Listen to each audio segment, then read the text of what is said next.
আমি আপনার কাছে জানতে চাচ্ছি, যদি আপনাদের জোট ক্ষমতায় আসে তাহলে আপনারা প্রধানমন্ত্রী হিসেবে কাকে বেছে নেবেন? দেখুন, আমরা প্রধানমন্ত্রী কে হবে কিভাবে হবে এটি আমরা ভাবছি না।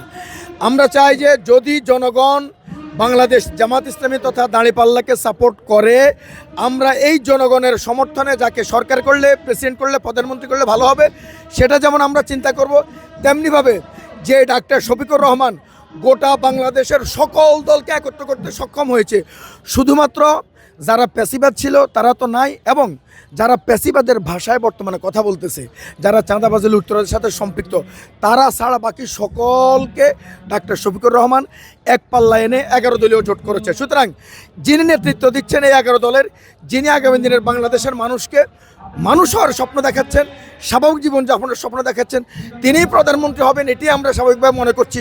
এরপরেও যখন নির্বাচন হবে সবাই মিলে আলোচনা করে পরামর্শ করে বাংলাদেশের জন্য যিনি কার্যকর ভূমিকা রাখতে পারবেন, বাংলাদেশের মানুষ বিশ্বের দরবারে মাথা তুলে যার কথায় দাঁড়াতে পারবেন, তিনি আগামী দিনে প্রধানমন্ত্রী হবেন ইনশাআল্লাহ।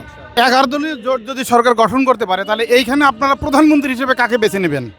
এটা আসলে আমাদের 11 দলীয় জোটে তো আপনি জানেন বাংলাদেশ জামাত ইসলাম একটি বড় রাজনৈতিক দল, এবং জুলাই গণ অভ্যুত্থানের এক দফার ঘোষক নাহিদ ইসলাম এই জোটে আছেন। তাছাড়া অন্যান্য জাতীয় নেতৃবৃন্দ এই জোটের শরিক হিসেবে আছেন।